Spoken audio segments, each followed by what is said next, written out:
네, 오늘은 영적 치유 두 번째 시간입니다. 두 번째 시간의 제목은 영적 성숙입니다. 영적 성숙의 시간, 사실은 이 영적 치유의 시간은 우리가 그걸 원하지만 그렇게 되지 못하게 만드는 여러 가지 요인들이 있는데 그 중에 특별히 우리 내면에 잘하는 것에 초점을 맞춘 그런 강의입니다. 이 강의가 다 포함하는 건 아닙니다. 우리가 그렇다고 이것만이 아주 정통이고 이것만이 기본이고 나머지는 아니다 이런 개념은 아닙니다. 우리가 한 설교에 한 강의에 한 시리즈에 모든 걸 다 담아낼 수는 없죠. 그러나 이런 주제 강의는 우리가 뼈대를 갖추는데 신앙의 뼈대를 갖추는데 아주 중요한 그런 과제라고 생각을 합니다. 그런 면에서 오늘 여러분들 모두가 이 신앙의 원리를 잘 이해하고 이 원리를 언제든지 적용할 수 있는 저는 그런 얘기를 많이 합니다만은 우리가 수학을 잘하기 위해서는 산적한 문제를 풀어내야 하는데 그 풀기 위해서는 공식을 잘 이해해야 된다는 것입니다. 공식을 잘 이해하면은 아무리 어려운 문제도 그 두세 개 공식을 같이 연합해서 문제를 풀면은 다 풀리지 않습니까? 이제 그런 것들을 우리가 배우려면은 이 공식에 대한 분명한 이해가 있어야 돼요. 이해가 있은 다음에 문제를 풀어나가는 것처럼 신앙적인 원리는 그보다 훨씬 더 복잡하죠. 훨씬 더 복잡한 것을 우리가 잘 해결해 나가기 위해서는 신앙의 원리를 우리가 잘 파악할 필요가 있다. 그런 면에서 이 시간들이 중요합니다. 예, 지난주에 우리가 신앙의 영혼육의 과정을 우리가 설명을 했고 또 그 영이 어떻게 하면은 영적인 레벨을 올릴 수가 있는가 또 그것을 통해서 우리의 혼적인 영역, 자아적인 영역을 어떻게 발전시킬 수 있는가. 그렇게 됐을 때 우리 육이 어떻게 아름답게 따라가는가. 이런 부분들을 우리가 살펴본 것입니다. 예, 그렇다면 오늘 두 번째 영적 성숙에서는 첫 번째 다루고 싶은 문제는 제2의 축복이라는 것입니다. 제2의 축복. 예. 제2의 축복이라는 말을 여러분 들어보신 분도 계시지만은 또 생소한 분도 계실 것입니다. 이것을 second conversion이라고도 하고 second blessing이라고도 하는데 이 second conversion 회심이란 단어죠. 회심이란 단어.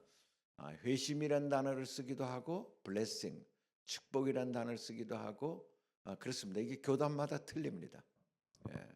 근데 이제 제2의 축복이라는 정의를 예수 그리스도를 생명으로 받아들일 수 있는 단계다. 그러니까 예수 그리스도가 그전에는 지식적인 수준이었는데 생명으로 받아들이는 단계. 이 단계를 우리는 제2의 축복이라고 말할 수 있습니다. 요한 웨슬리가 이런 단어를 제일 먼저 썼어요. 그리고 성결 교단 쪽에서는 이 어떻게 보면은 성화를 이루는 어떤 직접적인 어떤 그런 기초라고 말할 수가 있죠. 회심. 그래서 감리교나 이런 성결교나 이런 데 회심이란 단어, 컨버전이란 단어를 쓰고 또 요한 웨슬리 블레싱이란 단어를 썼습니다. 근데 순복음에서는 성령 세례라는 단어를 쓰죠. 성령 세례. 장로교나 이런 보수 교단 쪽에서는 이런 거를 잘 인정하지 않습니다. 중생으로 다 이해를 합니다. 중생이라는 것은 예수님이 내 안에 영접하는 거니까 그분이 이미 내 안에 충만하다 이런 상태로 보는 것입니다. 그러다 보니까 이제 주님이 내 안에 계시는데 왜 나는 이렇게 살지? 사람들이 그런 의문을 품을 때 해결이 안 되잖아요. 그래서 그 부분을 집요하게 기도하고 구했던 분들을 통해서 우리에게 주신 것이 인격적인 만남이 필요하다라는 사실을 전제하는 것입니다. 그것이 인격적인 만남, 그것이 바로 second conversion 내지는 second blessing이라는 개념입니다. 저도 가만히 보면은 제가 복음을 처음 받아들인 거는 복음을 들은 것은 고등학교 때 중학교 졸업받고 서울로 올라왔을 때 친구를 통해서 들었어요. 근데 그때는 아무리 들어도 그것이 믿어지지 않았습니다. 받아들여지질 않았었어요. 친구가 하도 원해서 교회 가가지고 보니까 뭐 옆에 툭 치면서 일어나라 이래가지고 일어났어요. 그래서 결심을 한 것 같아. 고등학교 1학년 때. 그런데 그게 나의 인생에 전혀 영향을 주지 않았어요. 그리고 나서 제가 다시 교회를 가기 시작한 것은 33살이니까 거의 한 16년이 만 16년이 지났을 때입니다. 만 16년이 지난 다음에 교회를 갔을 때에도 그때는 좀 자발적으로 내가 교회를 가야 되겠다 생각을 하고 갔기 때문에 적극적인 이제 주일 성수를 하고 그랬습니다. 그렇다고 제가 이런 걸 이해한 게 아니에요. 신앙 고백도 이제 결신도 그 다음 주에 두 번째 주에 가서 결신도 하고 세례도 받고 했지만 그것을 적극적으로 이해한 건 아닙니다. 그냥 교회의 하나의 플로우니까 그렇게 따라간 것이에요. 근데 제가 오살리 기도원에서 성령 이제 금식 기도 여성에 참석했다가 성령 세례를 받은 후에 비로소 제 가치관이 바뀐 것입니다. 완전히 세계관이 바뀐 상태가 된 거죠. 그래서 저는 오순절 교회에 있다 보니까 그런지 이 성령 세례가 저한테 아주 임팩트 있게 다가온 거예요. 제 인생 가운데 어마어마하게 임팩트를 준 것이 바로 이 성령 세례 사건이에요. 그러니까 하나님이 존재한다는 걸, 진짜 이렇게 살아계시다는 것을 뼛속 깊이 아주 흔드는 지진과 같은 그런 흔든 사건을 통해서 제가 깨닫고 난 거죠. 그러고 보니까 이제 지금까지 제가 잘못 살아왔다는 걸 느끼게 되고, 그 다음에 뭐가 죄인지도 알게 된 거예요.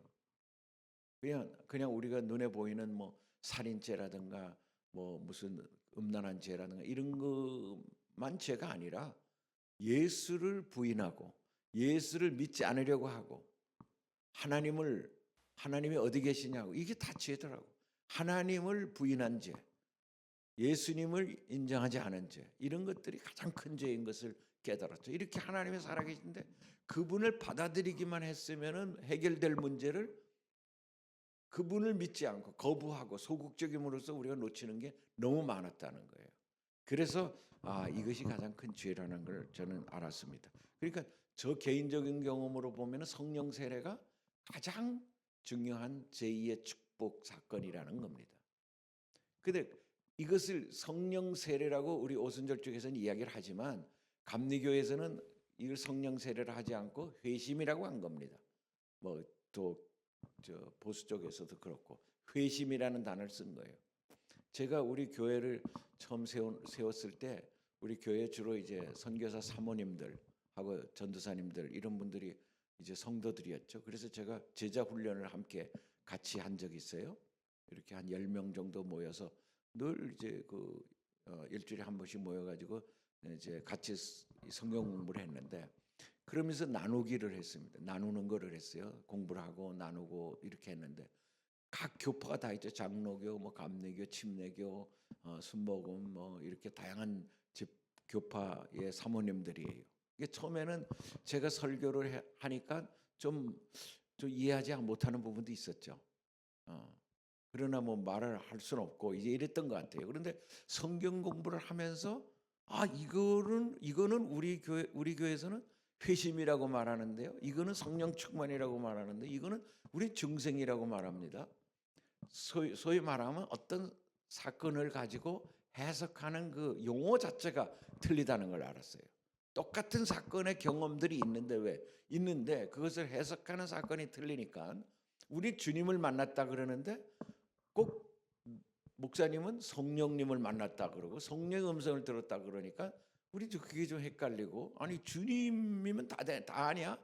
이렇게 생각을 하는데 성령님에 대해서 강조를 하니까 뭔가 이상한데 아니야 라고 생각을 했었다는 거예요. 그런데 성경 공부를 같이 하다 보니까 이게 그 말이구나 저 말이구나, 그래서 용어를 이렇게 일치시키면은 다 이해된다, 이런 경험을 한 적이 있어요. 사실 그렇습니다. 그래서 우리 교회가 그렇게 사모님들이 마음이 하나가 되니까 그 다음에 아이들은 뭐 그냥 원래부터 교파의 벽이 없었고, 그러다 보니까 우리 교회가 초교파 교회로 다양한 선교사님들을 품을 수 있는 교회가 된 요인이 그때 그 사모님들을 제가 제자 양육을 하면서 뭐 제자 양육이라기보다는 그냥 함께 나누는 그런 시간을 가지면서 얻었던 놀라운 축복이죠. 그래서 저는 여러분이 하나님을 인격적으로 만나는 사건을 뭐라고 말하는지는 그거는 이미 배운 환경이 다르기 때문에 그거는 상관없이 주님을 인격적으로 만나고 주님의 생명을 살아낸다 그런 마음이 있다 그러면 바로 이 제2의 컨버전이 이루어진 거라고 볼 수가 있죠. 이 회심이 안 된 사람, 성령 세례가 없는 사람 관심도 없어요. 여기에 관심도 없는데 그래도 나는 관심 있고 이렇게 고민하고 더 발전하려고 애쓴다, 성화되려고 애쓴다라고 할 때는 이미 제2의 블레싱을 경험한 것이라고 볼 수도 있다는 것입니다. 그래서 이것은 실제적인 사건이라는 거예요. 실제적인 사건이고 그때 비로소 성령의 지배를 받는 생활로 입문하게 되는 것입니다. 이 성령 세례의 인식은 우리의 세계관을 바꿔놓는 것이죠. 우리 가치관 중에 가장 깊은 영역에 있는 것이 세계관인데 이 세계관을 바꿔놓는 거예요. 세계관을 바꾸면서 가치관이 바뀌고 그러면서 우리가 이제 예수를 받아들일 수 있는 것입니다. 예수를 받아들여서 바뀐 것일 수도 있지만 이런 그 환경 가운데서 우리가 예수를 받아들이기 어려운 사람이 어떻게 예수를 믿었을까? 이 세계관이 바뀌었기 때문에 그런 것이에요. 이 세계관이 바뀌어야 되는 것입니다. 특별히 우리 THN 사역은 세계관을 바꾸는 사역입니다. 저들이 대대로 찌들었던 그 불교의 그 라마 불교의 이 세계관을 바뀌지 않고는 저들에게 무슨 옷만 입혀가지고는 저들이 예수 믿는 자 그리스도인이 된다고 볼 수가 없어요. 저들을 근본적으로 바꾸는 것은 저들의 심령이 바뀌어야 되는 것입니다. 우리도 마찬가지. 우리도 심령이 바뀌어야지만 우리가 비로소 성령의 지배를 받는 삶을 살겠다라고 각오하는 것처럼 마찬가지인 것이죠. 실제적인 사건으로 이해돼야 된다. 그 다음에 그렇게 성령을 체험하고 생활에 입문하면서 우리는 전적인 의탁을 하나하나 배워가는 것이에요. 수동적인 삶에서 능동적인 삶으로 변화가 되는 것입니다. 교회에서 성도들이 왜 봉사 안 하려고 그러고 자꾸만 이렇게 어떻게 하면 가능하면 빠지려고 그러는가? 이 인격적인 변화가 없었기 때문에 인격적인 변화가 없으니까 의무가 되는 것입니다. 율법이 되는 것입니다. 그래서 가능한 한 그냥 가까이 안 가고 먼 거리에서만 있으려고 하고 그렇게 하다 보면 결국은 교회는 그냥 힘들고 교회 다니는 게 율법적이 되고 이렇게 되는 것이에요. 교회가 기쁨이 없는 것입니다. 그냥 의무만 있고 기쁨이 없는 것이에요. 근데 이 인격적인 변화를 받은 사람은 교회에서 목사님이 오지 말라 그래도 오고 어떻게 하면 내가 교회에서 무슨 일을 할 일이 없을까라고 생각하게 되고 그 다음에 또 헌금도 마찬가지고 봉사도 마찬가지고 그래서 진짜 나 안 시켜줘서 섭섭해한 것이지 교회가 일꾼이 없는 게 아니라 말이죠. 이것은 세계관이 바뀌어야만 되는 것입니다. 아니 우리가 하나님을 만났는데 어떻게 그분이 좋지 않을 수가 있어요? 그분이 원하는 일을 안 할 수가 있어요? 그러니까 그분이 교회를 통해서 일을 하시는 걸 분명히 아는데 우리가 어떻게 내 혼자 생활을 하며 그냥 편하게 살 수가 있어요? 그럴 수 없다는 거예요. 그래서 교회를 가게 되고 새벽 기도를 가게 되고 기도를 하게 되고 성경 공부를 하게 되고 더 갈급함이 있고 그렇게 해서 점점 더 발전하는 것입니다. 여러분 안에 지금 그런 마음이 있느냐는 것이 중요해요. 그런 마음이 있다 그러면 지금 여러분이 성령의 지배를 받고 성령의 사로잡힘을 받고 살아가는 것인데 그런 것이 없이 그냥 힘들고 어렵고 이렇게 느껴진다 그러면은 지금 우리가 성령으로부터 많이 멀어져 있다는 것입니다.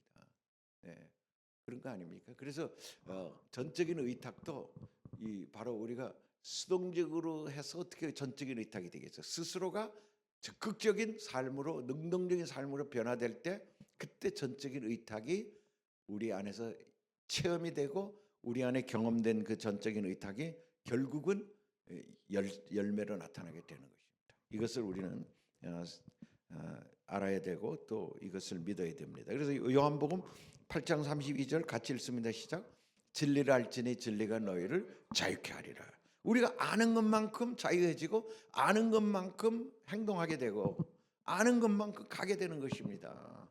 그래서 뭘 해라라는 말을 하기 전에 우리가 은혜의 깊이를 경험해야 된다는 게 맞는 얘기죠. 그러니까 성령 세례 사역이 사실 가장 중요한 거예요.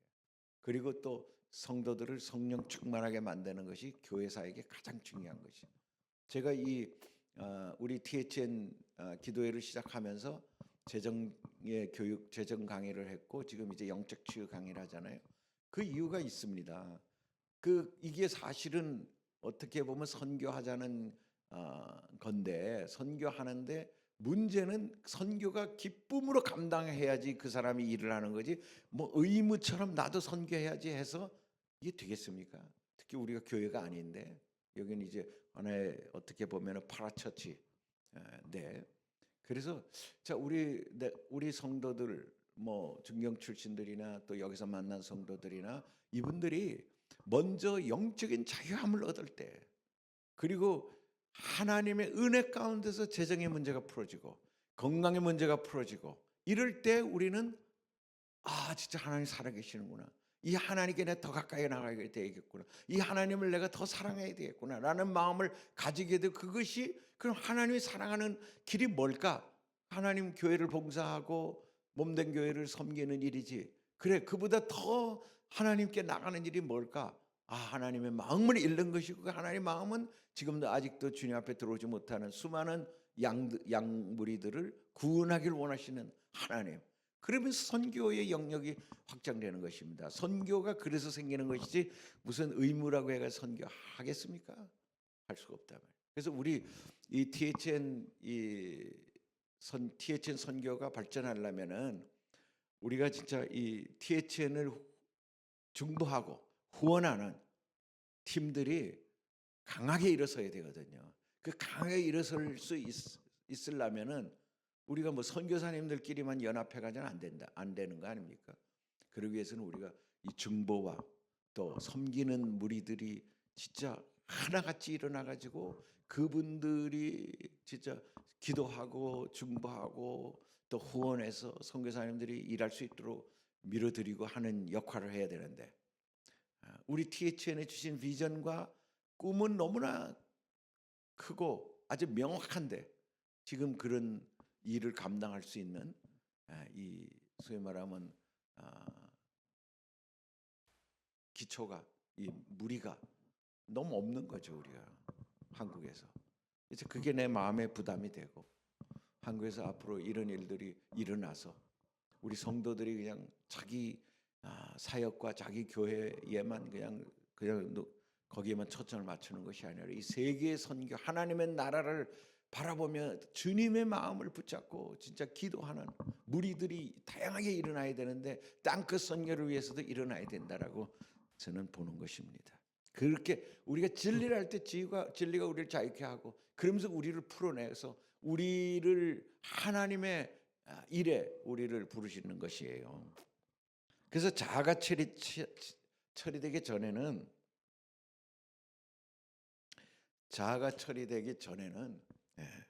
사실은요 자아가 그리스도를 위해 살려고 노력하는 것입니다. 우리가 그냥 내가 그리스도를 위해 살려고 이것도 참 좋은 거죠. 아니 우리가 그리스도를 위해 살려고 노력한다는 건 얼마나 좋습니까? 그러나 이 사람들이 대부분 살다가 이렇게 힘들고 포기하는 이유가 뭐냐면은 지치는 거예요. 자아가 주인이 돼서는 지친단 말이에요. 하나님의 도우심을 청하고 계속 기도하고 뭐 새벽 기도하고 하지만 그리고 헌금도 하고 하지만 기쁨이 없고 도리어 이것이 허비하는 것 같이 느껴지고 이런 일들. 그래서 우리가 이 자아를 처리하는 것이 너무너무 중요하다는 걸 여러분이 진짜 깨닫기를 바랍니다. 우리가 많은 사람이 변화됐으면 너무 좋겠는데 경험을 보면 그렇지 않아요. 그렇게 되질 않아요. 하나님 앞에 변화되는 사람 몇 명 안 돼. 예를 들어서 이스라엘 사람들이 애굽에서 구원받아가지고 광야로 나왔잖아요. 광야로 나왔는데 광야에서 40년 동안 뺑뺑이를 돌렸죠. 열흘이면 갈 거리를 40년 동안을 돌린 건 그 부정적인 생각과 애굽적인 생각들이 있었기 때문에. 근데 그 애굽적인 생각이 바로 뭐냐면 자아예요. 그게 자아에 사로잡혀 있기 때문에 진짜 열흘이면 2주면 갈 수 있는 거리를 이렇게 뺑뺑이 돌리가 40년을 돌면서 결국은 대부분의 20살 이상 된 사람들은 다 가나안 땅으로 들어가지 못했잖아요. 결국 광야에서 죽은 것입니다. 이 자아가 처리되지 않으면 가나안 땅에 들어갈 수가 없는 거예요. 우리가 예수를 믿고 참 진짜 엄청난 비전을 받고 나왔는데 우리 자아를 처리하지 못함으로 인해서 광야에서 죽어간다 그러면은 얼마나 안타까운 일이겠어요. 이런 것들을 우리는 배우게 될 것입니다. 그래서 자아 처리가 너무너무 중요하다는 것이에요. 그 자아를 어떻게 처리합니까? 순복을 통해 처리한다 그랬어요. 순복을 통해서 하나님께서 스스로 역사하기 전까지는 우리의 사역을 번창케 하거나 풍성한 축복을 기대하기도 어려운 것입니다. 하나님이 주시는 복이 다 중간에 새버리는 거예요. 우리가 재정을 통해서도 그런 걸 배웠잖아요. 하나님이 자원을 공급해 주는데 파이프라인이 막혀 있다든가 파이프라인이 구멍이 뚫려가지고 옆으로 다 새버려. 그래서 제대로 하나님이 원하는 데까지 전달이 안 되는 경우가 있는 것처럼 우리의 삶도 재정 이외의 다른 삶도 우리가 그렇게 된다 이 말이에요. 우리 안에 뭔가 막혀 있고 뭔가 구멍이 나 있기 때문에 그리로 계속 하나님의 그 놀라운 은혜가 쏟아지고 그 우리를 변화시키지 못하고 우리를 이 행동하지 못하게 만드는 이렇게 되니까 이 얼마나 안타까운 일입니까? 이 원인이 뭐냐면 이 자아라요. 혼적 자아라요. 이 혼적 자아가 처리되지 않았기 때문에 하나님 말씀이 그대로 우리 안에 심겨져서 옥토밭에 30, 60, 100배의 열매를 얻는 그런 과실로 자라지 못한다는 거예요. 우리 이런 거 생각을 해야 되는 것입니다. 그래서 오늘은 그것을 우리가 그래프로 한번 보려고 그러는데 영적 지위와 영적 상태를 한번 살펴보려고 합니다. 이 제자 훈련을 하신 분은 이 그래프를 이제 보면 그게 그런 게 있었지. 좀 복잡한 것 같지만 여러분 지금 보면은 여기서 보면은 지적인 면 노란 칼라로 한 건데 지적인 면이 있는데 지적인 면 그래프 보면 오른쪽 보면 X축이 지금 X축은 연령입니다. 연령. 그래서 10살서부터 70살까지 기록돼 있네요. 요즘은 저런 걸 한 100세로 바꿔놔야 되는데 70살이 되다 보니까 내 나이가 저길 도달해가지고 끝이야 이제. 그 느낌이 들어서 내가 저걸 한 10살이라도 늘려놔야 되겠다 생각이 듭니다. 이 Y축은 발달 및 성숙의 정도. 우리 인생에 관한 여러 가지의 발달 및 성숙 정도를 나타내는 도표입니다. 그러면 여러분 거기서 보니까 지적인 면은 어떤가요? 지적인 면은 옐로우 컬러로 제가 표시를 해놨는데 이 옐로우 컬러 보니까 0세부터 지적인 면이 쭉 올라가죠. 그 어디까지 올라갑니까? 몇 살의 피크예요? 15세. 15세 가면 지적인 능력이 절정기가 온다고. 절정기라는 건 100%. 그 사람에게 100% 지적인 능력은 15살에 온다는 거예요. 이게 뭐 정확히 15살이에요. 그쯤에. 그 다음에 그러면 이 지적인 능력이 쭉 갑니다. 계속 그 상태로 가다가 언제부터 꺾어지기 시작합니까? 40세. 40세가 되면은 지적인 능력이 조금씩 줄어들기 시작해가지고 70세가 되면은 많이 줄어드는 거죠. 기억이 잘 안 돼. 이제는 읽어도 금방 돌아서면 사람 이름도 기억 안 나고. 그래서 가끔 이 설교하다 보면은 너무 쉬운 이름도 기억이 안 나요. 이제 이게 그리고 보면 이런 거지. 벌써 여기 그래프로 보면은 뭐 한 20% 떨어졌잖아요. 지적 수준이 20% 떨어져 있습니다. 여러분 몇 살입니까? 50살입니까? 그럼 50살이면은 한 10% 떨어져요. 5% 내지 10% 떨어졌어요. 아직은 괜찮아요. 그래도. 그다음에 두 번째가 저기 초록색으로 제가 표시했는데 신체적인 면. 신체적인 면은 언제까지 발달이 됩니까? 25살. 25살 정도가 신체적인 면의 맥시멈 절정기예요. 그래서 언제부터 떨어집니까? 40살. 정도에서 떨어지기 시작하는 것입니다. 물론 그 전에 떨어지죠. 근데 손흥민이 지금 34살인데 손흥민이 아직까지 잘 뛰는 거 보면은 아직까지는 절정기에 있는 거예요. 그걸 이제 관리를 어떻게 하냐에 따라 가지고 40살까지 갈 수가 있는 거지. 그러니까 지적인 면과 육체적인 면은 이렇게 우리가 이 발달 및 성숙 정도를 표시할 수 있을 거예요. 그러면 이런 것이 우리가 분명히 표시할 수 있는 거 아닙니까? 그럼 그 가운데 있는 복잡한 건 뭐냐면 영적인 거라 이거예요. 영적인 거. 그 가운데 있는 것이 영적인 겁니다. 그러면 한번 여기 설명을 봅시다. 설명을 영적 지위와 영적 상태인데 제가 하나하나를 보며 설명을 드리겠습니다. 영적 지위는 뭐냐 그러면 영적 지위는 예수 믿고 바로 최고의 지위를 얻게 된다. 영적 지위는 완전하다. 영적 지위는 뭐냐면은 예수 믿고 우리의 지위가 어떻게 되느냐. 예수 믿고 우리가 지위가 서서히 올라갑니까? 10%, 20%, 30% 이렇게 됩니까? 아니죠. 예수 믿는 그 순간 하나님의 자녀로 우리는 탁 등록이 되는 거야. 그게 바로 여기서 보면은 10살 때 제가 빨간 표시로 이렇게 올렸는데 빨간 표시 어디까지 갑니까? 바로 100%로 올라가는 거야. 이게 원래는 점선으로 표시가 되어 있는데 잘 안 보일 것 같아가지고 그냥 화살표로 다시 그린 겁니다. 그러니까 우리가 그게 10살 때라고 한 것은 보통 우리가 아이들을 세례를 줄 때 유아 세례도 있지만 우리 순복음교단 같은 경우는 유아 세례를 안 주고 유아 헌화 예배를 드리고 12살 5학년 때쯤 이제 우리가 유아 세례를 그 세례를 줍니다. 그건 왜냐하면 세례를 받기 위해서는 내가 죄인임을 고백해야 되는데 이 뭐 유아가 자기가 죄인인 줄 모르잖아요. 그러니까 그 남에 의해서 고백된 게 아니라 내가 스스로가 내가 죄인이라는 걸 알고 고백하는 그 나이가 보통 10대 때 10대 초반 요때기 때문에 10살에 표시를 한 겁니다. 10살에. 그래서 그때 예수를 믿었다 그러면은 바로 우리는 100%로 올라가는 것입니다. 그럼 그 전에는 어떻게 되느냐? 그 전엔 어머니 믿음으로 가는 겁니다. 엄마 믿음. 엄마가 교회 데려가면 데려가는 거잖아, 아이들은. 그럼 그대로 믿는 거니까. 그렇지만 그들이 뭐 죄인임을 고백해서 나기보다는 그냥 부모 따라서 가는 거예요. 그 하나님은 그걸 다 인정하죠. 어린아이가 아주 순수하게 그냥 예수님이 계시다 그러니까 그냥 믿잖아요. 그런 믿음으로 간 것입니다. 그래서 이 10세 때라는 거는 10세 때부터 이렇게 딱 올라간다는 게 아니라 예수를 믿는 그 순간 바로 구원의 지위는 100%에 올라가 있다는 거예요. 지위가 그래요. 근데 문제는 뭐냐면은 그럼 지위가 0점인 사람 있지, 0인 사람. 지위가 0인 사람.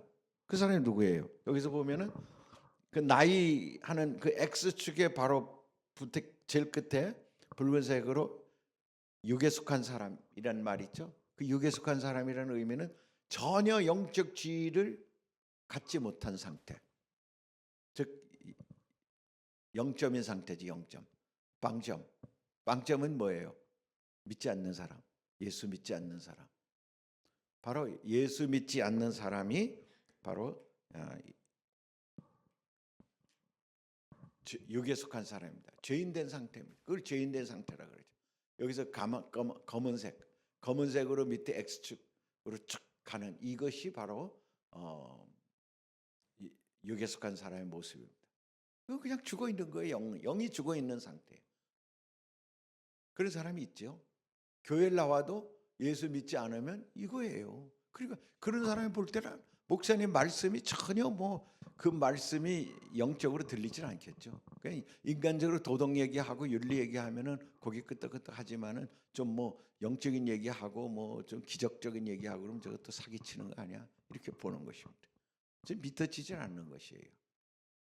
근데 그 다음에 1번선은 뭡니까? 1번선은 어느 순간에 딱 올라갔는데 거기서 그냥 스테디에 그대로 가. 이 사람은 예수는 믿는데 상태가 변하지 않아. 이 커브를 우리는 뭐라 그러면 상태선이라 그래요. 영적 상태.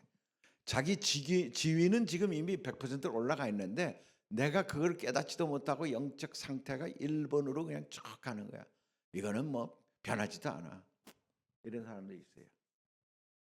교회 다니는 사람 중에서 이런 사람이 있을까? 있지. 당연히 있지. 변하지 않아요.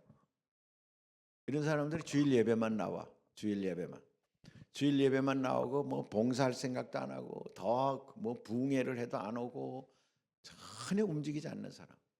아마 한 30% 정도는 이런 사람일 거예요. 교회의 한 30%는 이래요. 예를 들어 가지고 뭐 퍼센테이지라고 제가 얘기했다 그래서 정확하게 29%가 아니냐 뭐 이렇게 따지면 안 돼요. 그냥 그 정도 되는 사람들이라는 거예요. 또 어떤 교회는 이게 높을 수도 있고 낮을 수도 있겠지. 네, 그러나 우리 일반적인 크리스천으로 봐서 한 30%는 1번이에요. 1번. 전혀 변화가 없어요. 아무리 피리를 불어도 관심이 없어. 얼마나 답답해. 목사로서 제일 답답한 사람들이 이런 사람들이야. 안 오는 사람은 뭐 안 오니까 문제가 없는데 이게 오는데 전혀 미동도 않는 사람, 변화가 없는 사람. 나는 아주 컨스탄트합니다. 나는 그냥 처음부터 초지일관합니다. 이런 건 초지일관할 필요가 없는데 초지일관하는 사람들이 있죠. 1번. 이런 사람들은 영적 영양실조라서 전혀 들리질 않는 거야. 말씀이 들리지 않아. 그러나 자기가 뭐 모태신앙이든지 이렇게 해가지고 예수를 믿긴 믿어. 근원적으로 믿는데 행동에 변화가 없는 사람을 우리 1번. 2번은 어떤 사람이냐면은 좀 굴곡이 있죠. 그래가지고 언제까지 굴곡이 있냐면 지금 보면은 한 성장되잖아요. 쭉 성장해가지고 25세, 30세까지 쭉 성장하다가 또 떨어졌다가 또 올라갔다 떨어지고 해서 결국은 한 30점에서 예를 들어 100%라 성숙도가 가장 높을 때가 100이라 그러면 한 30 내지 40에서 끝나는 거야 인생이. 그럼 이 사람이 이렇게 15살에서부터 쭉 올라가는 이유는 뭐야? 이때는 순수하잖아요. 자기 혼자만 살면 되니까. 그래서 교회도 나가고 중고등부도 소속하고 대학부도 소속하고 하면서 이제 그 친구들 따라 강남도 가고 하면서 신앙이 자라는 거예요. 이렇게 수련회도 가면서 하나님도 은혜도 받고. 그런데 문제는 어디냐면 결혼할 때 불신자하고 했다든가. 또 결혼할 때 믿지 않는 아주 믿음이 이 1번 같은 사람하고 결혼했던 거. 이러면은 신앙이 성장할 수가 없죠. 그래서 그냥 여기서 붙잡힌 거야. 이렇게 붙잡힌 거야. 이런 사람이 예를 들어서 세컨드 블레싱, 두 번째 축복, 하나님을 성령으로 만났다면은 여기서 머무르지 않죠. 도리어 가족을 끌고 주 예수를 믿어라 그러면 너와 네 집이 구원 얻으리라. 가족을 끌고 교회 앞에 데려갈 텐데, 교회로 데려갈 텐데 자기가 인격적인 하나님을 못 만났거든. 만났어도 그냥 가랑비에 어쩌듯이 맞고 그렇게 적극성을 가질 만큼의 변화가 없으니까 결국 못 끌고 가는 거야. 그래서 자기도 그냥 그 정도에서 적당히 사는 거야. 이렇게 하면서 가는 겁니다. 이 사람들도 11조 냅니다. 2번 정도는 11조도 내고, 그 다음에 또 어느 정도 봉사도 하고 그러려 그래요. 그러나 적극적인 봉사를 못 하는 거죠. 이런 사람이 바뀔까? 아니에요. 죽을 때까지 이래요. 1번은 그냥 한 10% 20%에서 2번은 한 3, 40%에서 죽을 때까지 이런 것입니다. 이런 사람이 있어요, 없어요? 너무 많지. 교회에 너무 많아 이런 사람들이. 이런 사람들까지 퍼센테이지 전체 1, 2번을 합하면은 한 50%될 거예요. 50%. 그리고 50%가 이렇다는 거야. 저거 목회를 해보니까 알겠더라고. 내 주위를 봐도 알겠더라고. 아니 예수를 분명히 중고등부터 믿었는데 변화가 없어. 또 우리 떨어져. 또 교회를 떠났다가 또 무슨 일이 생기면 또 다시 들어왔다가 이 반복되는 거야. 어떻게 아니 하나님을 만났는데 어떻게 저럴 수 있을까? 예수를 믿는다면 어떻게 저렇게 살 수 있을까라고 생각하는 일들이 너무 많이 느껴지는 거예요. 제 친구들 중에도 있고 안타깝지. 왜 믿음이 자꾸 우리는 좀 맥시멈으로 자랐으면 좋겠는데 그렇게 안 될까?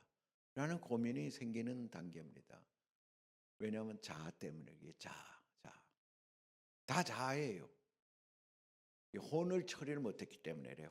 혼의 처리가 안 되면은 이럴 수밖에 없습니다.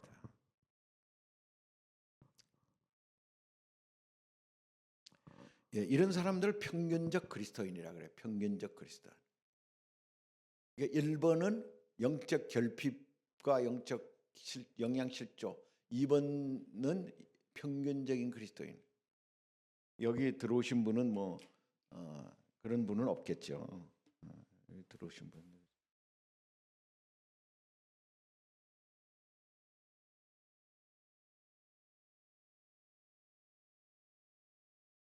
예. 예. 여러분은 평균적인 그리스도인은 아니야. 아니겠지. 그 뭐 내가 판단할 수 있는 건 아니에요. 근데 여러분 주위를 보세요. 여러분 가족을 보세요. 1번, 2번으로 사는 사람이 있는지 없는지. 우리가 이게 로드맵이라 그래서 신앙의 로드맵. 물론 우리 자신은 내가 잘 살고 있다라고 판단할 수는 있어. 그러나 그래프를 보면 알아. 신앙이 자라지 않고 이렇게 크게 사이클을 한 2번, 2-3번 그리다가 인생을 끝나는 거야. 아, 그래 좀 이제부터 열심히 해야지 하고 쭉 올라가다가 또 무슨 일로 인해서 시험 들어서 뚝 떨어졌다가 또 그럼 한 번 시험 들면 10년, 20년 걸리는 겁니다. 그 다음에 또 한 번 올라갔다가 또 떠떨어. 이렇게 2-3번 하면 인생 끝나는 거예요. 여러분 자세히 생각하세요. 자기를 정확히 볼 줄 알아야 돼요. 그래야 분발을 하게 되고, 그래야 이게 내가 위치가 어떤 위치다. 예수 믿었어 구원받았으면 됐다라고만이 아니라 내가 지금 광야에서 이렇게 있으면 안 되지라는 생각을 우리가 해야 된단 말이에요. 그 다음에 세 번째 단계가 헌신된 그리스도인이야. 아마 여기 오신 분들이 지금 다 거기 이 범주 안에는 들어갈 거라고 봐요. 3번 선을 한번 봅시다. 3번 선은 예수 그리스도께 이 헌신한 그리스도인이에요. 헌신했다는 얘기 뭐야? 봉사하고 여러분들이 어쨌든 늘 봉사가 여러분을 이렇게 이끌고 있어요. 뭐 구역장을 하든지 뭐 교사를 하든지 뭐 어떤 헌금으로 봉사를 하든지 어떤 형태로든 이 범위 안에 있는 것입니다. 그러면 그렇게 해서 우리가 이룬 성과가 진지하기는 하지만 3번이 결국 꺾이잖아요. 3번도 치고 올라가지 못하고 100점으로 가지 못하고 중간에서 한 5, 60점 대에서 이렇게 치고 빠지고 하다가 결국은 나이 들면은 또 봉사를 내려놓으면은 쭉 꺼지는 이 상태. 이 상태가 하나님이 개입하신 거죠. 하나님 개입하셔서 이렇게 된 거예요. 그러나 자아의 노력에 의한 헌신이라고 볼 수가 있어요. 이런 상태를 자아의 노력에 의한 헌신. 내가 열심히 한 상태는 이렇게 되는 겁니다. 내가 무지개 열심히 해. 아주 온 힘을 다해 새벽기도 하고 뭐 1,000번제도 쌓고 뭐 이런 자아의 최대한 노력을 하는데 뭔가 끝까지 가질 못해. 편안함이 없어. 왜 난 이렇게 힘들지? 그럼 또 시험 들었다가 또 다시 분발하고 또 시험 들었다 분발하고 하면서 꺾어지다 결국은 일을 내려놓으면 한량없이 떨어지는 거야. 그래서 몇 점까지 가요? 나중에 거의 한 40점, 50점으로 꺾어 떨어지잖아요. 이런 3번에 해당되는 사람이 얼마 될까? 대부분 봉사자들 중에 대부분이지. 대부분. 사역자도 이런 사람들이 대부분입니다. 봉사자들도 대부분입니다. 이걸 뚫지 못하는 거예요. 이걸 뚫지 못하는 거예요. 이 찰스 솔로몬이 5,000명을 자기가 상담하고 얻은 통계예요. 이게 실적인 상담 통계예요. 그리고 대부분의 크리스천들이 이런 자유함을 진짜 만끽하는 단계까지 올라가지 못하고 중간에서 꺾이고 이러더라는 거지. 여기서 보면은 20살에서 20살, 25살에서 피크를 치잖아요. 쭉 올라가잖아요. 이거는 이제 여기서 성령 세례가 임한 거야. 성령 세례가 임했기 때문에 이렇게 올라가는 거예요. 그러니까 2번과 3번의 차이는 하나님을 인격적으로 만난 세컨드 블레싱을 가지고 있느냐 아니냐에 따라서 결정되는 겁니다. 성령 살아를 받으면 일단은 봉사자까지 가. 그리고 최선을 다해서 살아. 열심히 살으려고 하고, 그렇지 않을 때에는 뭔가 답답하니까 또 하나님께 가까이 나오고 기도도 하고 이렇게 가는 겁니다. 2번에 만족할 수가 없어요. 2번에. 2번은 스스로 만족하기 때문에 2번에 머무르는 거거든. 불만하면 어떻게 2번에 머무를 수 있겠어요? 근데 3번은 그 단계를 넘어섰어. 그래서 열심히 가요. 애쓰고 막 신앙이 자라고 칭찬도 받아. 그런데 한계가 있다는 거예요. 한계가. 우리가 다 사실은 이런 범위 안에 있는 겁니다. 그럼 이러면 된 거 아니야? 이렇게 생각했었죠. 저도. 그게 인간이 그게 우린가 보다. 그런데 제가 이 그래프를 저는 이과 출신이니까 이 그래프를 보고 제가 감탄한 겁니다. 야, 이걸 어떻게 이렇게 그려낼 수 있을까? 영적인 노예를 이렇게 그림으로 그려낼 수 있을까? 탁월하다. 뭘 이걸 말로 하면 얼마나 어려운 얘기예요. 이게 말로 하면은 정량적으로 눈에 딱 보이질 않잖아. 손에 만진바 되지 않은데, 저는 사고 자체가 그러니까 이게 딱 그림을 자세히 보니까 너무너무 놀랍더라고요. 그림 하나하나가 엄청난 의미가 있더라고요. 2번하고 3번의 사이클을 보세요. 이 사이클이라는 게 올라갔다 내려갔다 올라갔다 내려갔다 하는 그 기간이 어느 정도 걸려요? 10년, 20년 걸리는 겁니다. 한 사이클이. 2번, 3번은. 근데 이제 그 위에 부분은 아주 가깝잖아요. 빈번한 사이클이잖아요. 이것도 다 의미가 있다는 거예요. 예, 그럼 그건 나중에 설명하고 보겠습니다. 사역자가 만일에 이 3번 단계를 멈추면은 사역을 그만두게 됩니다. 사역을 그만두게 돼. 평신도는 교회를 떠납니다.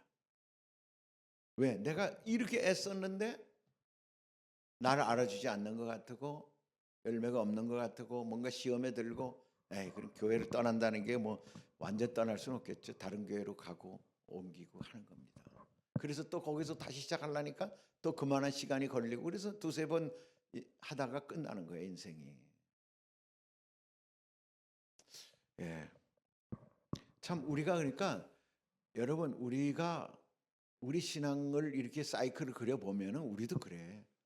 20대는 내가 뜨거웠다가 그다음에 결혼하고 나가지고 쭉 또 밋밋하게 가다가, 그다음에 또 성령 체험을 했다든가 아니면 어떤 은혜의 집회에 참석해 도전받고 쭉 올라갔다가, 그다음에 또 시험에 들어가서 또 쭉 떨어졌다가, 이게 두세 번 반복되는 거예요. 두세 번 커브 그리고 인생이 끝나는 거예요. 그러다 나중에는 공통적으로 이런 게 다 나중에는 떨어지는 겁니다.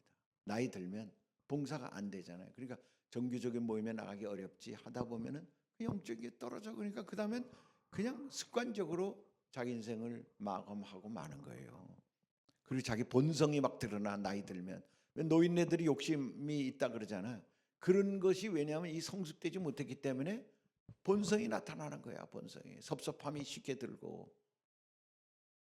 우리가 그렇게 만일에 늙는다 그러면 얼마나 참 비참하겠어요. 우리가 신앙생활을 이렇게 평생을 해놓고 끝에 가가지고 돌아가가지고 진짜 우리의 삶이, 자녀들이 볼 때에도 우리 삶이 진짜 참, 우리 부모님은 참 신앙생활 잘하셨다, 우리 부모님은 너무 아름답게 늙으셨다, 이런 말을 들어야 될 텐데 그렇지 않고 욕심이 많아졌어. 왜 저렇게 욕심 부릴까? 신앙인인데 그렇다 그러면 목사님들도 그럴 수도 있겠죠. 이런 걸 경계해야 되는 거야. 왜 그러냐면 이거를 우리가 3번에 살다 보니까 그 다음에 일이 없어지니까 어떻게 됩니까? 은퇴하고 나면은 쭉 떨어지는 거지. 예.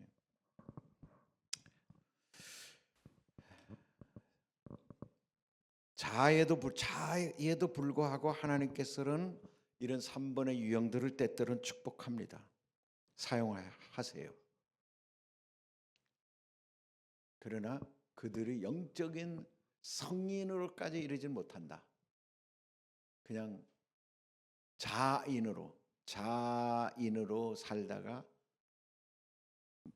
마감한다라는 것입니다. 예.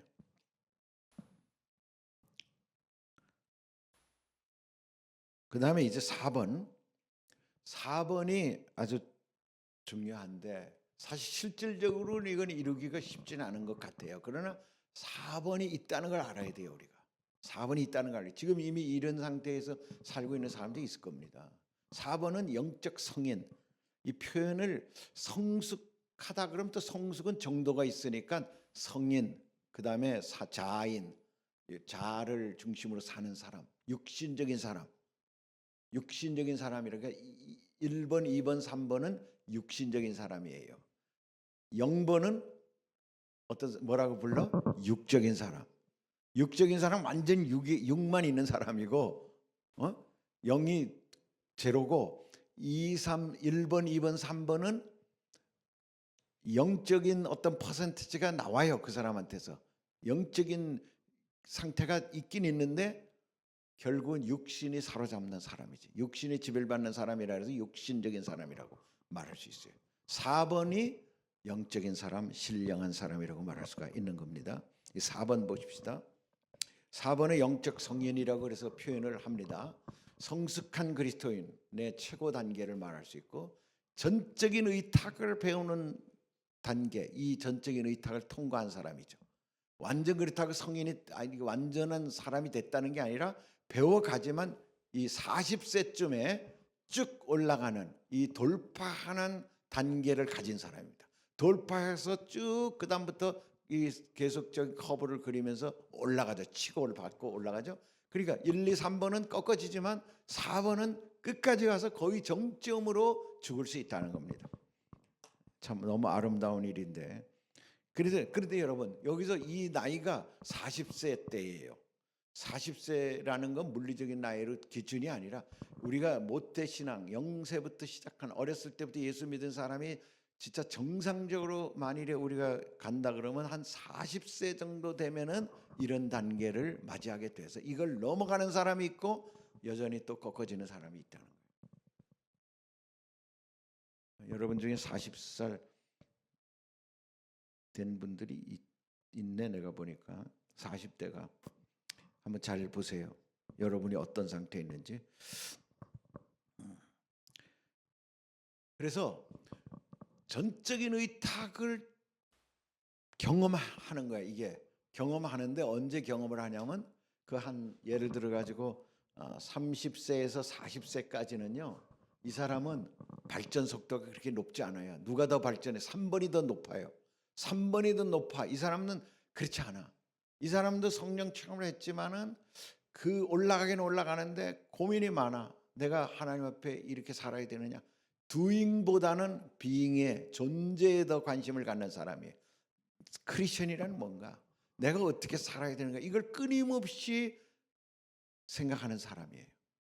3번형은 바로 행동하는 사람이에요. 그러니까 일은 열매가 나타나는데 이 자기 내면을 채우질 못했기 때문에 내면에서 무너지기 시작하는 것입니다. 이 3번, 4번의 결정 차이는 그거예요. 그러면서 어느 순간에 이분이 탁 깨닫는 거야. 자아가 내가 죽었다. 내 자아가 나를 망치는구나 생각하고 자기가 사는 것이 아니라 내 안에 계신 그리스도께서 사시는 것이라고 고백하는 어느 순간, 바로 이 순간이 우리는 보통은 요단을 체험하는 자기 죽음을 경험하는 시간입니다. 자기 죽음을 경험하는 시간. 그 시간이 바로 뭐냐면 그리스도와 동일시 되는 시간입니다. 그리스도와 동일시 된다는 건 그리스도와 연합된다는 거예요. 연합. 이 순간이 연합되는 거예요. 그러니까 이 40세에서 그리스도 특히 연합이 되는 거예요. 그래서 내 안에 이제는 그리스도가 살고 나는 죽고 그 경험을 하는 것입니다. 이게 40세든 50세든 상관없어요. 어느 순간이 이런 순간이 있다는 거예요. 이때에 비로소 그리스도와 함께 십자가에 못 박히고 그리스도 안에 생활한다는 진리가 깊게 깨달아지며 극적인 변화를 경험하는 것입니다. 극적인 변화를 경험하는 것입니다. 이후에 예수께서 각 개인을 통해서 그리스도의 생명, 과거와는 질적으로 전혀 다른 그런 삶을 살게 만드는 것입니다.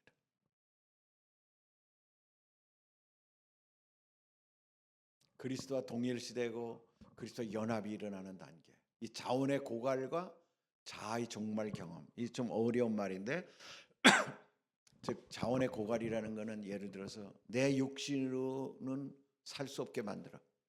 그래서 육신이 병이 찾아온다든가 또 자기 힘으로 살 수 없는 또 자기 돈으로 살 수 없는 자기 힘으로 살 수 없는 자기 재능으로 살 수 없는 어떤 큰 절벽에 부딪히는 경우죠.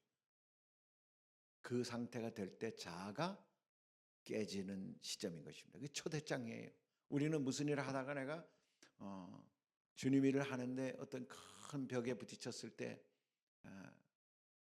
피하면 되지. 피하면 되는 게 아니라 피하면 꺾어지는 거예요. 그럼 하나님 지금 나에게 그걸 뚫고 나오라는 표시인데 그 뚫고 나가지 못하게 하는 게 뭐냐면 내 안에 속해 있는 자아예요. 내가 보통이 아니에요. 여러분 우리 갈비 먹을 때 갈비 뼈에 갈비가 붙어 있잖아.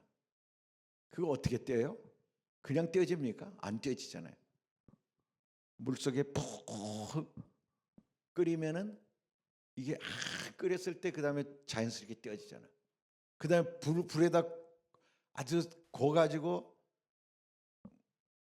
불에 타서 이제 완전히 그 힘줄이 다 힘이 없을 때 갈비가 서서히 떨어져 나오는 거 아닙니까?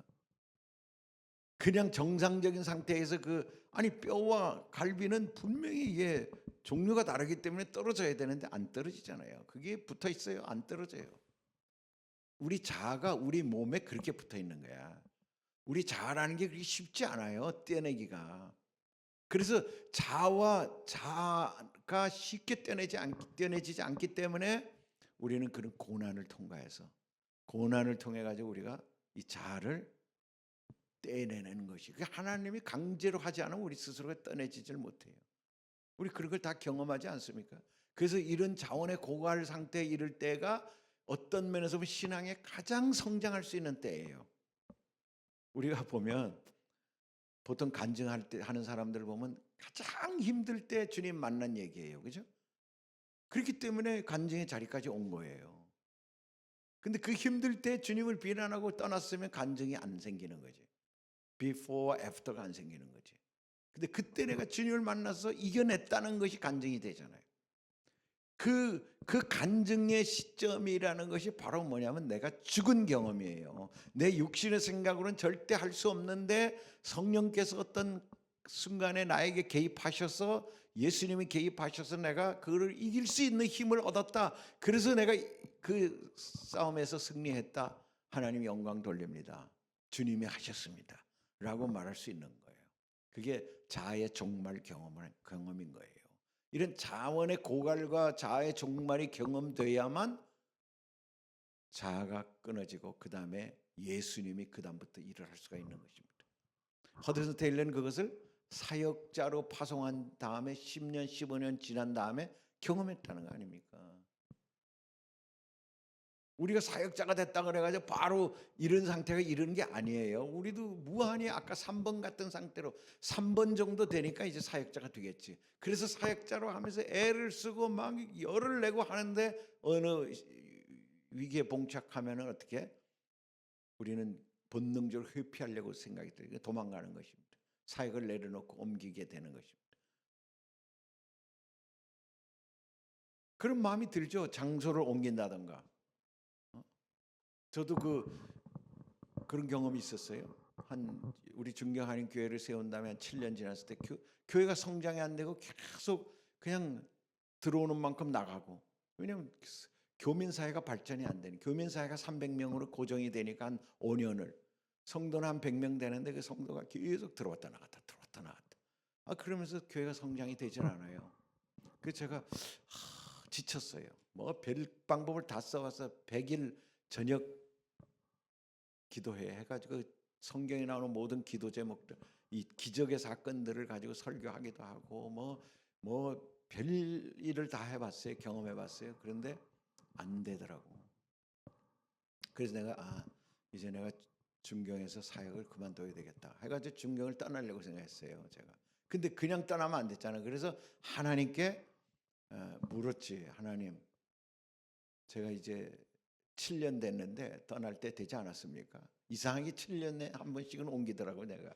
홍콩에서 7년 만에 옮겼거든.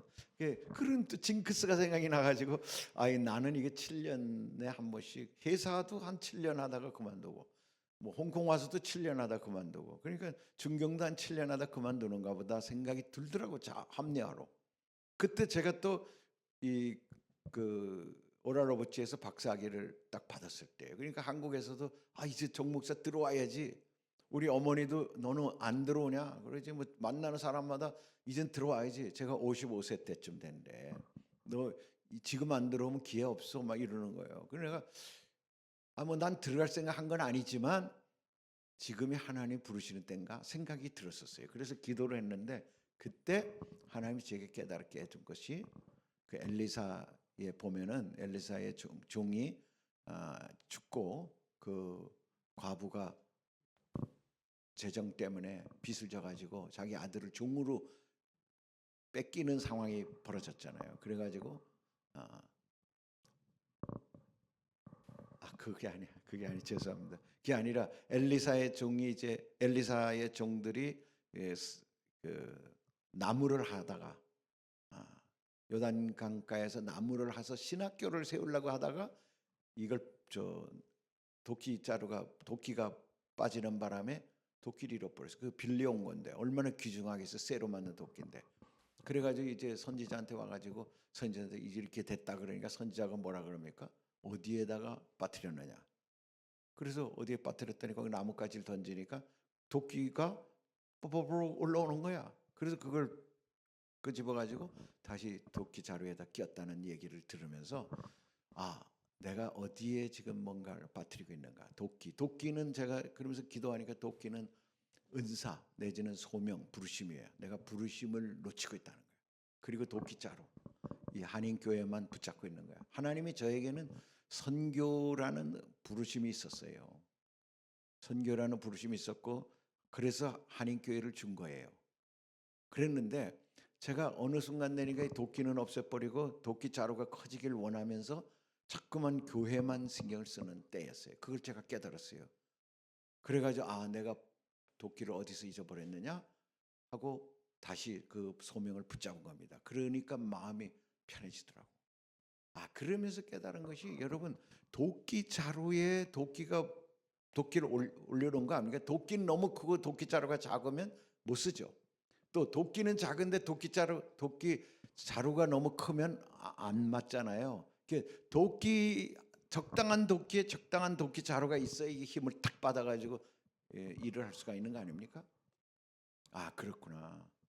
내가 아직 그릇이 작아서 내가 아직 이 부르심에 대한 확신이 적어서 아니면 때가 안 돼서 도끼자루가 아직 이만한데 내가 그거를 놓치고 있었구나. 그리고 마음을 딱 정리하고 나니까 다시 개척하는 마음을 가지고 그래서 2010년도에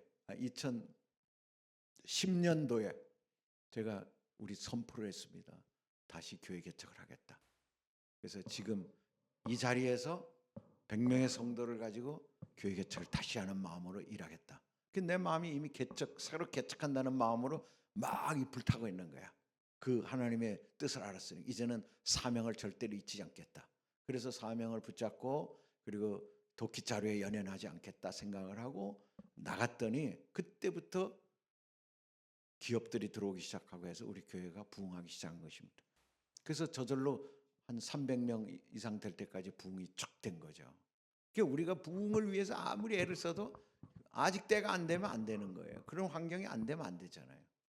그런데 하나님이 그때 저에게 참 그런 걸 깨닫게 해주셔서 결국은 우리 중경교회에서 은퇴까지 하게 된 것입니다. 하나님께 영광을 돌리고 참 그때 안 깨닫게 해주셨으면 여러분도 못 만났고 어쩌면 중경교회가 지금까지 있을지도 모르겠죠. 그때 하나님이 그런 마음을 주시고 그래서 우리가 비전센터도 새로 이제 3층을 또 사고 그러면서 교회가 다시 해보자 할 수 있다 막 이런 으쌰으쌰 하면서 교회가 성장했던 것입니다. 그러면서 우리에게 하나님이 그 THN 사역을 열어주시고 바로 그때 아닙니까? 2014년 THN 사역을 열어주시고 그리고 또 지금까지 THN 사역을 발전시켜 주신 것입니다. 그러니까 이 자원의 고갈이 경험하는 거야. 중경 한인교회라는 자원이 고갈되는 것을 경험을 하고 나니까 내 힘으로는 할 수 없습니다 라고 고백했던 때가 저에게는 중경 한인교회와는 40살 그 점이죠. 근데 실제 저희 나이는 실제 나이는 55세였던 거고. 예. 그래서 그리스도와 함께 보세요. 그리스도와 함께 십자가에 못 박히고 그리스도 안에서 생활한다는 진리가 깨달아진 것입니다. 아, 이게 뭘까? 내가 이제 그리스도와 함께 십자가에 못 박힌다는 것. 그 시점이 저에게는 우리 중경 한인 교회 목회자로서는 요단강을 건너간 시점이 되는 거고, 주님과 동일시되는 경험이 된 것입니다. 진리가 깨달아지는 거예요. 그리스도의 생명으로 과거와 질적으로 완전히 다른 삶을 살게 되는 것이에요. 그리고 그 다음에는 전혀 그 우중충한 마음이 안 들고 늘 할 수 있다 해보자 막 하나님의 새로운 비전으로 일하게 되더라고요. 여러분이 이걸 찾아야 됩니다. 여러분이 지금 그 규모가 어떻건 이런 걸 떠나서 하나님 여러분이 주신 사명이 있고 그 사명에 대한 여러분의 뜨거운 헌신이 자발적으로 내 안에 계신 생명으로부터 막 우러나야 돼요. 그러면 일이 재밌어져요. 누가 알아주든 안 알아주든 내가 그 일에 헌신을 다하는 거야. 근데 그런 게 없으면 누가 알아줘야만 뭐 일하고 이래 가지고는 안 되죠. 바로 그 얘기예요. 그런데 그때에는 그럼 사단의 공격이 없어졌나? 그게 아니라 더 세요. 사단의 공격은 더 강하게 공격하죠. 다시 자아가 생활을 지배하려 할 때 다시 자아가 생활을 지배할 때가 있는 겁니다. 그때가 매일 자기는 십자가 앞에 나오는 것입니다. 예를 들어서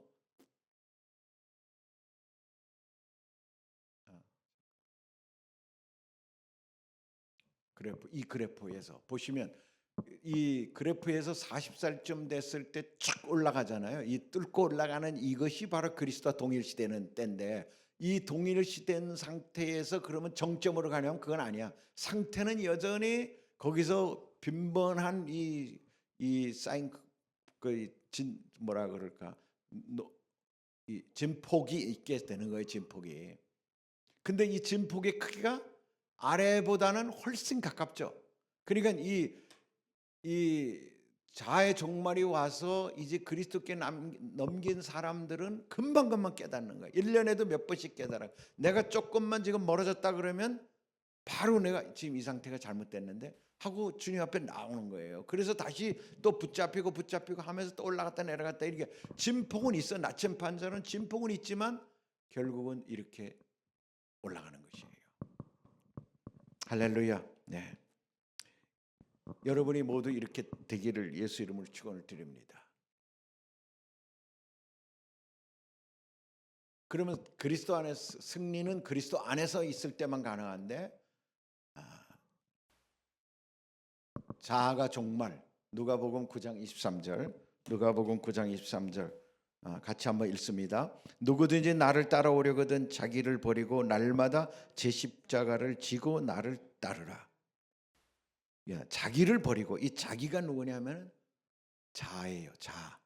자아를 버리고 제 십자를 지고 나를 따르라. 고린도후서 4장 11절입니다. 살아있는 우리가 예수님을 위해 항상 죽을 위험을 당하는 것은 우리의 죽을 몸에 그의 생명이 나타날 수 있도록 하기 위한 것입니다. 죽을 위험까지 가는 겁니다. 죽을 위험까지. 그러니까 이 죽을 위험까지 가야 이 뼈에서 살이 떨어져 나오는 이게 되는 거예요. 이 자아가 떨어져 나오는 거야. 왜냐하면 목숨을 지키려고 하는 자아가 있거든요. 마지막까지 붙잡으려고 하는 자아가 있거든. 이 자아가 끊어져야 되는데 이것은 죽을 상태까지 됐을 때, 그래서 내가 죽음에 넘겨지는 것 같은 이렇게 하다 보면 내가 죽겠구나라는 단계를 통과할 때 주님이 개입하셔서 그때 우리를 건져주시는 것입니다. 베드로가 물속으로 빠졌습니다. 막 허우적거려서 죽어갈 때 그때 예수님께서 손을 주셔서 베드로를 일으켜 세우고 믿음이 없는 자야 라고, 이 믿음의 문제라는 것입니다. 예. 그래서 우리는 항상 그리고 오직 그리스도 안에서 승리를 경험하는 것입니다. 항상 그리스도 안에서 경험하는 것입니다. 그때부터는 자아와 그리스도 사이에 생활의 지배권의 쟁탈전이 있게 되는 것입니다. 생활의 지배권의 쟁탈전이는 게 우리 마음밭을 쟁탈하려는 이 영적 전쟁이 있는 거예요. 여러분 우리가 말씀을 받고 진짜 믿음이 탁 있다고 해서 그렇게 행동하면 얼마나 좋겠어. 근데 그게 안 되잖아. 현실 속에서는. 사도 바울도 그걸 경험하고 알라 여기라 들이라 다 원리도 알고 해서 해봤더니 실제 실패하더라는 거야. 오호라 곤관지라 이 사망의 몸에서 누가 나를 건져내랴. 실제 생활에서 훈련하다 보면 어려운 걸 경험하는 거죠. 안 되는 걸 경험하는 거죠. 이게 생활의 지배권이 내가 자아가 이론적으로 알지만 여전히 내 안에 있는 것을 놓기가 어렵다는 거예요. 이래서 우리는 그것을 계속 붙잡으려고 하는 것입니다.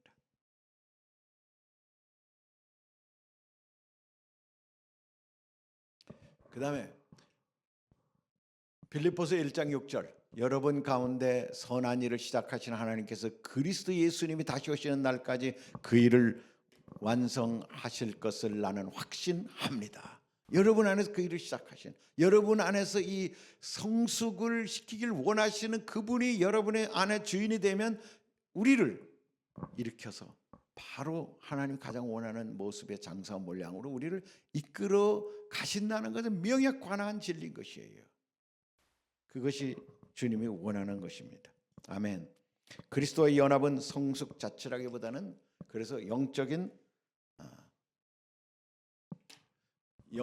성인임을 의미합니다. 이 단계를 넘어서면 영적인 성인의 위치로 가는 거예요. 성숙과 하강의 기복으로 엮어지는 성장의 고통을 겪으면서 영적인 성숙기에 도달하게 되는 것입니다. 이 성숙과 하강의 이 기복이 계속 있다는 걸 알아야 돼요. 우리가 이 단계를 가도 늘 또 염려가 되고 걱정이 되는 건 있지만 그 기간이 짧고 이제 레벨이 다른 거지. 3번에서의 경험과 4번에서의 경험은 레벨이 다른 거예요. 절대 뒤로 돌아서지 않겠죠. 멈추지 말고 계속 성장하라. 그래야 올라가는 것입니다. 하나님만이 당신의 그러니까 생활에 대한 모든 권리를 포기해야 되는 거예요. 권리를 포기해. 내 주장을 포기해야 돼. 이 단계를 모든 매사에 우린 경험해야 돼. 재정에서 경험해야 되고 질병에서 경험해야 되고 고집 피우는 것에서 경험해야 되고 사람 다루는 것에서 경험해야 되고 이런 여러 가지를 다 우린 경험해야 되는 거야. 이게 그래서 인생이라는 기간 동안에 우리가 하나만 해결된다고 되는 게 아니라 모든 영역에서 이것들이 경험돼야 되는데 하나를 크게 넘어가면 그 다음에는 원리가 같기 때문에 쉽단 말이에요. 그러나 부딪혀서 내가 경험해야 여호와 라파 치료하시는 하나님, 여호와 니시 승리케 하시는 하나님, 여호와 샬롬 평강의 하나님, 여호와 로이 목자가 되시는 하나님, 여호와 일에 예비하시는 하나님, 이것들을 다 경험해야 돼요. 모든 영역에서 우리는 이것들을 경험해야 그때 흔들리지 않는 믿음의 자녀가 되는 것이고 성숙한 자가 되는 것이 그때야 가서 비로소 그가 하나님 말씀을 받아 사역을 꾸준히 감당할 때 열매가 맺히는 거죠. 그리하면 하나님께서 그의 뜻하신 바대로 여러분을 온전히 이루어 주실 것입니다. 하나님의 뜻을 이루어 주시는 것입니다. 예, 아멘. 그러면 마지막으로